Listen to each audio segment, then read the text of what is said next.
एकदम जालीदार स्पंजी और नरम बनी। आज आम चिता लगी अमावास्या स्पेशल मिठा चितौ बनैबा, ताहा भी पुणी बिना चीनी रे कम समय रे और सहज उपाय रे।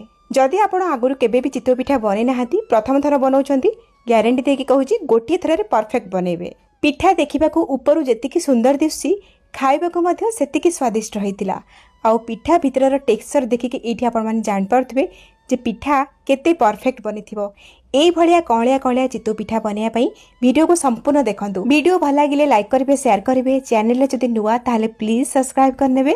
फेसबुक पेज रे देखुतिले फॉलो तो निश्चय करिवे। नमस्कार, लता ओडिया किचन रे आपण समस्तंकु अनेक अनेक स्वागत। टेस्टी मिठा चितौ पिठा बनिया पई गोटे ग्लास रे मापिकी गोटे ग्लास नेछि मु घरे थिबा नॉर्मल अरुआ चाउल। तो जदि ग्राम्स रे कहबी ताले 300 ग्राम रो अछि। आपण माने कम अधिया करके नै परिबे, किंतु गोटे जगाटे सेट करिवे जोथरे कि आपण चाउल को मापिकी नेबे। से ग्लास हो, कप हो बा गिना हो, काहेकि ना जो जगह आपण चाउल को मापिकी नेथिबे सेही सेम गिना रे बाकी सब जिंस को हमें मापिबा। माप जदि ठीक रहिला पिठा परफेक्ट बनिबो। तो चाउल को भल भाव 3-4 थर धोईकी आ भल पानी देकी कवर करके आम 4 ରୁ 5 घंटा भल भाव में बतुरे नवा। तो ये देखूँ 4-5 घंटा हो गला। 4-5 घंटा पर चाउल ये भल भाव में फुली जा बतुरी भी जाइए।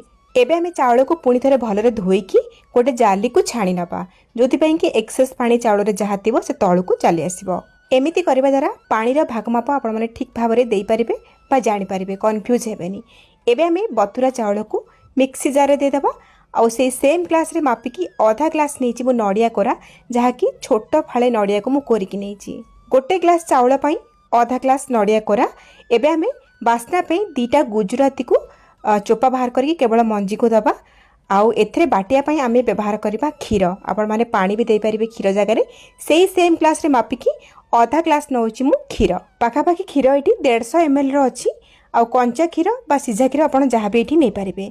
एबे आमे आकु चिक्कण करिकी बाटिकी नै आसीबा। जेतिकी चाउल तार अधा पानी बा क्षीर देकी बाटिबे, ताहाले जायकी चाउल चिक्कण होइकी बाटी हबो।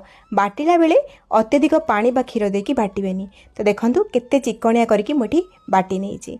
एबे कोन करबा, से जार रे हमर चाउल बटा लागिछि, सेही जार रे आमे कोन करबा, से सेम ग्लास रे मापिकी आउ आधा ग्लास पानी आमे देदबा। आउ से पानी रे ही जार को भल भाव में धोईकी सेही धुआ पानी को आमे चाउल बटार ही ऐड करबा। गोटे ग्लास चाउल पई आमे आधा ग्लास क्षीर और आधा ग्लास पानी रो व्यवहार कले, जहाँ कि क्षीर पानी हेकी गोटे ग्लास हला। मेजरमेंट रो ध्यान रखंतु, पिठा परफेक्ट बनिबो। तबे मु चाउल बटा को पानी दे साला परे गोळेई नेछि भल भाव में। एबे नेक्स्ट स्टेप को जिबा। एपटे देखंतु फ्लेम ऑन करके बसेछि गोटे सॉसपैन, और सेथिरे से सेम ग्लास रे मापिकी 3/4 ग्लास नेछि गुड़, जहाँ कि ग्राम्स रे 200 ग्राम रो अछि। आपण माने गुड़ जगह चीनी भी नै पारिबे। मु एठी गुंड गुड़ नेछि। जदि आपण माने टेला गुड़ नउथिबे ताहाले ताकु टिके गुंड करके एठी नेबे। एबे देखंतु सेही सेम ग्लास रे मापिकी 1/4 ग्लास बा 3 ରୁ 4 बड़ चामच मु नेछि पानी। केवल गुड़टी मेल्ट हवा पई आमे 4-5 चामच पानी ही दबा। अत्यधिक पानी बिल्कुल देबेनी, काहेकि ना ए जो गुड़ पानी की जेतेबेले नेकी आमे चाउल बटारे मिक्स करबा ना, हमर चाउल बटा आणटी अत्यधिक पानिया हो जिवो। सेति प्रति टिके ध्यान रखिबे। तो एबे आमे गैस रो फ्लेम को मीडियम रे रखिकी गुड़ को भल भाव में मेल्ट करनबा। एठी हमको गुड़ को पाग करिबार नै, केवल गुड़टा हमर पानी सहित मिक्स हबार अछि, माने गोटा अंश गुड़र किछि न रहिबा कथा। तो देखंतु ये भल भाव में तो मेल्ट हे गला।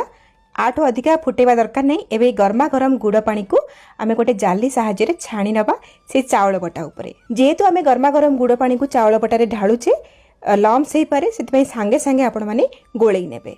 गरम गरम गुड़ पानी ई चाउल बटारे दबा द्वारा कौन हम आमर पिठाटा एकदम नरम बनिबो। ता छड़ा गुड़ को मेल्ट करबा द्वारा जेतेबेले आमे गुड़ को छाणी दोचे जाली रे, जहाँ भी गुड़ रे मयला अंश थिबो से बाहरी जिवो। आ गुड़ मेल्ट हवा द्वारा आमर चाउल बटारे भल भाव में गुड़ मिक्स हो पारिबो, टेड़ा अंश रहिबोनी। एई सब कारण जोगु आमे गुड़ को एठी मेल्ट करके नौचे। तो ये आपण मैंने कंसिस्टेंसी देखी पारुथिबे, ना बेसी मोटा ना बेसी पतला। जेमिति आमे चकुली पिठा करूचे ताठु ये हल्का पतला अच्छी, फ्लोइंग कंसिस्टेंसी रे अच्छी। आ चामच रा पछपटे आपण एमती गोटे लाइन टाणिकी देखिबे, लाइन टी पूरा जणा पड़ुथिबो उपरकू। एई भली कंसिस्टेंसी रहिले आपण जानिबे बैटर एकदम परफेक्ट अच्छी।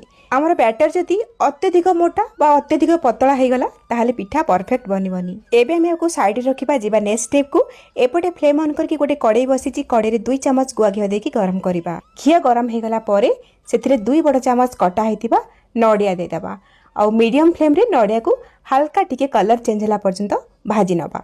नड़िया हल्का टिके भाजी गला परे एथिरे गोटे बड़ चामच कटा होइतिबा काजू आ गोटे बड़ चामच दबा किसमिस आकु मध्य मीडियम फ्लेम रे नड़िया सहित किछि सेकंड पाई भाजी नबा। पोड़ीबानी बिल्कुल भी कौन जिनस को। तो ये भाजी हो गला। एबे हमें आपको गोटे प्लेट को बाहर करबा आउ आकु हमें नेकी हमर चाउल बटारे मिक्स करबा। ड्राई फ्रूट्स ऑप्शनल अछि देई परिबे न देई परिबे देले टेस्टी लागिबो पिठा। एबे हमें 1/4 टीस्पून रो लूण दबा ता सहित आधा चामच रो दबा पान मधुरी भल टेस्ट आसिया पई आउ एथरे 1/4 टीस्पून गोलमरिच गुंड दे दबा। आउ एठी पिठा हमर स्पंजी आउ भल फुलिया पई हमें 1/4 टीस्पून रो खाइबा सोडा दबा। अत्यधिक सोडा पकेइबेनी नहले कौन हम टेस्ट अलग हो बिल्कुल भल लगे। अल्प ही पकेबे आउ आकु आमे भल भाव में पुणी थे गोली नबा 1 ରୁ 2 मिनिट पाई। जदि आपण माने क्षीर आउ पानी मेजरमेंट को ध्यान रखिबे बैटर भी आपनकर परफेक्ट बनिबो।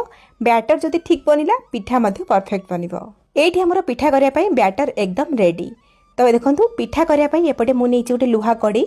तो जो कड़ी रे मु नड़िया काजू किसमिस भाजुली से कड़ी ही नहीं आगे आगुरी घी टिके थिला से घी को मु चारियाडे स्प्रेड कर नौची। चितो पिठा बनैया सब भारी मोटा आउ गभीरिया कड़ी नियंतु पिठा परफेक्ट बनिबो। पिठा जल्दी पोड़ीबनी। पिठा बनैबा आगरु आण को भल भाव में मिक्स करिनेबे आ पिठा बनैबे। मीडियम फ्लेम रे कड़ाई को धुआं बाला भाला गरम करबा आउ तापरे 1.5 बड़ चामच आमे बैटर को देकी आको आमे कवर करनेबा आउ गैस रो फ्लेम को संगे संगे स्लो करिकी 1 मिनिट पई सिझिया पई छाड़ीबा पिठा को। बैटर देला बेले कड़ाईटा जदि भलरे गरम हेतिबो ना एई भलिया टेक्सचर पिठा आपनकर बनिबो।